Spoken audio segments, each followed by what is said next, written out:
Hello दोस्तों, welcome back to my channel. मैं मयूरी पटेल आप सभी का बहुत बहुत स्वागत करती हूँ। दोस्तों, आज का हमारा टॉपिक है कि कौन कौन से साइंस है जो इंडिकेट करते हैं कि हम पर एंसेस्टर कर्ज है या एंसेस्टर हीलिंग की ज़रूरत है, हमें एंसेस्टर हीलिंग करनी चाहिए और इसका क्या फ़ायदा होता है, वह सारा मैं इस वीडियो में आपसे शेयर करूँगी। दोस्तों, सबसे बड़ा साइन है कि ड्रीम में आपको आपके एंसेस्टर दिखाई दे, चाहे वो आपके पेरेंट्स हो या चाहे वो आपके डीएम के माता पिता भी क्यों ना हो। क्योंकि जो डीएम के पेरेंट्स होते हैं वो कहीं ना कहीं पास्ट लाइफ में हमारे भी कुछ रिलेशन में रह चुके होते हैं, पेरेंट्स हो चुके होते हैं, कहीं ना कहीं कार्मिक भी होते हैं। तो यह साइन है कि आप पर एंसेस्टर कर्स है। आप पर एंसेस्टर कर्स का दूसरा साइन है कि आप पर दूसरी पीढ़ियाँ, जिसको आप जानते भी नहीं हैं, आपसे पहले, आपके जन्म होने से पहले जो एंसेस्टर थे, जिसको अभी मुक्ति नहीं मिली है, तो वो कहीं ना कहीं आपसे हेल्प मांग रहे हैं। यदि ड्रीम में वो दिखाई दे, आप उसे नहीं जानते हैं कि वो आपके एंसेस्टर है, बट वो ड्रीम में आपको कुछ ऐसा साइन देते हैं या बताते हैं, रोते हुए दिखते हैं आपके एंसेस्टर, आपकी मदर के माता पिता, आपके माता पिता या आपकी मदर इन लॉ या आपके फादर इन लॉ या आपकी अगली पीढ़ियाँ, जिसको आप जानते भी नहीं है, उसको रोते हुए देखना या किसी परेशानी में दिखना, मतलब वो आपसे हेल्प मांगते हैं। तो यह पहला साइन है। सेकंड साइन है कि आपके पर्सन की शादी किसी और से होना। दोस्तों, जब एंसेस्टर कर्स होता है तो हमारी शादी हमारे ट्रू लव से नहीं होती है, कार्मिक से हो जाती है, या हमारे काउंटर पार्ट, हमारे डीएम की शादी भी कार्मिक से हो जाती है।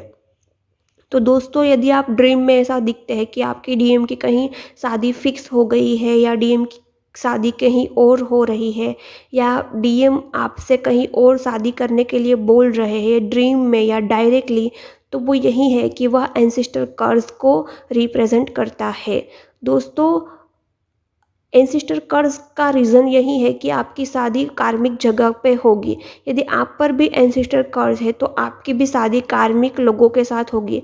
आपके हस्बैंड कार्मिक है या आपके सास ससुर कार्मिक है, जहाँ शादी में आपको बहुत दुख और दर्द मिलता है, मतलब आप रॉन्ग मैरिज में फंस गए हैं, गलत मैरिज में। मैरिज हमेशा दो जोड़ी को मिलाता है, एक सुकून की ज़िंदगी बनाता है। मैरिज हमेशा नई उत्पत्ति करते हैं, नई पीढ़ियाँ बनाते हैं। लेकिन नई पीढ़ियाँ, नई उत्पत्ति कहाँ होती है? जहाँ सुकून होता है, जहाँ प्यार होता है, जहाँ अपनापन होता है। बट जिस भी मैरिज लाइफ में आप सफ़र करते हैं, वो सही मैरिज लाइफ नहीं कहलाती, वो रॉन्ग शादी कहलाती है। आप रॉन्ग शादी में फंस गए हैं। चाहे आप पर मेंटली टॉर्चरिंग आपके सास ससुर का हो या आपके हस्बैंड का हो, तो आप गलत शादी में फंस गए हैं। तो वो आपके कर्मा भी हो सकते हैं और आप पर एंसेस्टर कर्ज भी हो सकता है। कभी कभी हमारे कर्मा नहीं होते, बट एंसेस्टर कर्ज की वजह से हम गलत शादी में फंस जाते हैं। दोस्तों, हमारे एंसेस्टर ने पूरा जीवन हमारे लिए कुछ ना कुछ किया ही होता है। जो भी वो हमारी आने वाली पीढ़ी को दे के गए हैं, मनी हो, प्रॉपर्टी हो, तो कहीं ना कुछ एक्सपेक्टेशन रखते हैं। और हम इस धरती पर जन्म इसीलिए लिए हैं क्योंकि हमारे एंसेस्टर थे, तो वो हमसे यही उम्मीद रखते हैं कि आप मेरी हेल्प करें, मुझे हीलिंग दे और मुझे मुक्ति दिलाने में मेरी मदद करें। तो दोस्तों, आपसे वो इसीलिए एक्सपेक्टेशन रखते हैं क्योंकि आप पर उसका कहीं न कहीं उपकार होता है, और हम उसके उपकार का कुछ न कुछ ऋण नहीं चुकाते तो हम कृतघ्नि कहलाते हैं। मतलब हमारे अंदर कृतज्ञता नहीं है, कृतघ्नि कहलाते हैं। तो हमें उसकी हेल्प ज़रूर करनी चाहिए। और हमारे एंसेस्टर है जो हमसे हेल्प माँग रहे हैं, तो वो उसका हक भी है। कुछ लोगों ने कमेंट किया है कि वो अनअवेकन हो गए कि क्या एंसेस्टर का ठेका लगा के रखा है हमने। दोस्तों, ऐसा नहीं बोलते, आप अभी अनअवेकन हो गए इसीलिए आप ऐसा बोलते हैं, ऐसे कमेंट नहीं करते। एंसेस्टर के बहुत सारे उपकार होते हैं, आप खुद देख लीजिए हमारे एंसेस्टर हमें कितना कुछ दे के गए हैं, प्रॉपर्टी, मनी, पैसा और नया जीवन दान। तो हमारी फ़र्ज़ बनती है कि हम उसको मुक्ति दिलाने में मदद करें। तो ये दो साइन है, डीएम की ट्रू लव की शादी कहीं और होना या हमारी शादी गलत जगह होना कार्मिक में, जहाँ दुख दर्द है, या हमारे एंसेस्टर हमारे माता पिता या डीएम के माता पिता या कोई नए एंसेस्टर जिसको हम नहीं जानते, वो हमारे ड्रीम में आते हैं, रोते हैं, मतलब परेशान दिखते हैं, मतलब वो हमसे हेल्प मांगते हैं, तो यह एंसेस्टर कर्स है। तीसरा साइन, घर में बहुत ज़्यादा लड़ाई होना, बेवजह लड़ाई होना, बेवजह क्लैश होना, तो यह साइन है कि एंसेस्टर कर्स है। एंसेस्टर कर्स होता है तभी घर में मनमुटाव होता है, छोटी छोटी बात पर गुस्से में हो जाते हैं एक दूसरे पर, माँ बाप बच्चों पर चिल्लाने लगते हैं या बच्चे माँ बाप का बिहेवियर बुरा रखते हैं कि माँ बाप के साथ कुछ गलत करते रहते हैं। नेक्स्ट साइन है कि आपको सक्सेस नहीं मिल रहा है, चाहे वो कोई भी प्लेटफॉर्म हो, कोई भी करियर हो, स्टडीज़ हो या आपकी खुद की मनी को लेके कोई बिजनेस हो, तो आप बार बार फेल हो रहे हैं, अनसक्सेस हो रहे हैं, आप रुक जाते हैं, एक ही साइकिल में स्टॉप हो जाते हैं, आप आगे नहीं बढ़ पा रहे हैं। चाहे पढ़ाई की बात हो, आपके बच्चे भी पढ़ाई में आगे नहीं बढ़ पाते हैं या आप मनी अबंडेंस को अचीव नहीं कर पाते, तो वह एंसेस्टर कर्स का साइन है।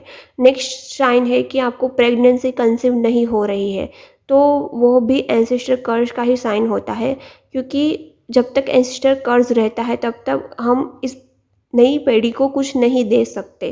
तो इतने सारे साइंस है, घर में क्लेश होना, डीएम की ट्रू लव की शादी कहीं और होना, ड्रीम में ऐसा दिखना कि डीएम की शादी कहीं और हो रही है, और ड्रीम में ऐसा भी दिखना कि डीएम किसी और से प्यार करते हैं, ऐसे ड्रीम आना, तो वह भी एंसेस्टर कर्स है। और आप बहुत ज़्यादा प्रयत्न कर रहे हैं बट आपका रीयूनियन नहीं हो रहा है, बार बार आप फेल हो रहे हैं रीयूनियन में, इनवर्क करते ही जाते हैं बट कुछ रिजल्ट नहीं मिलता, तो वो एंसेस्टर कर्स है। तो इतने सारे साइन है कि आप पर एंसेस्टर कर्स है। तो दोस्तों, न्यू मून होता है वो बहुत अच्छा दिन होता है एंसेस्टर कर्स को रिमूव करने के लिए। तो न्यू मून की नाइट होती है, वहाँ उस नाइट में हम अपने एंसेस्टर से बहुत अच्छे से जुड़ते हैं, और कर्ज, हीलिंग, मोक्ष, वो सब कुछ हम उस दिन कर सकते हैं। तो मैंने इसीलिए न्यू मून के मॉर्निंग में, वो नाइट होती है उसके मॉर्निंग में 5 AM 21 मार्च को क्लास रखी है। उसमें मैं 3 प्रोसेस कराऊंगी। एंसेस्टर कर्ज पहले हम जानेंगे, फिर उसको रिमूव करेंगे, फिर एंसेस्टर हीलिंग करेंगे, फिर एंसेस्टर से अटैचमेंट। कुछ एंसेस्टर हमसे अटैच रह जाते हैं, जिसने ज़्यादा स्पिरिचुअल प्रैक्टिस नहीं की होती है, पूरा जीवन मोह में बिताया होता है, पैसों को लेके मोह या बच्चों को लेके मोह, तो वो मोक्ष तक नहीं पहुंच पाते, उसको मुक्ति नहीं मिलती, और वो लोअर रेलम में फंस जाते हैं, लोअर डायमेंशंस में फंस जाते हैं, तो वो भी हमसे हेल्प मांगते हैं। तो उसकी मुक्ति के लिए, और वो कहीं ना कहीं अटैच होते हैं, तो उसके डिटैचमेंट के लिए तीसरा हीलिंग होगा, तीसरा प्रोसेस होगा। और दोस्तों, आप सभी ने देखा होगा कि डीएम शादी के लिए कन्विंस हो जाते हैं, डीएम शादी के लिए देखने आते हैं, तो शादी पॉसिबल डीएम की तरफ से होती है, लेकिन डीएम के माँ बाप वो कभी कन्विंस नहीं होते, तो वो कहीं ना कहीं उसके पेरेंट्स की तरफ से हम पर भी एंसेस्टर कर्स है, और हमारे डीएम पर भी एंसेस्टर कर्स है। मेरे में भी यह हुआ था, मेरी शादी पॉसिबल थी, डीएम 100% रेडी थे, बट उसके पापा की वजह से ही शादी नहीं हुई थी। तो कहीं ना कहीं उसका पापा का कर्ज था मुझ पर, पास्ट लाइफ का कर्मा था।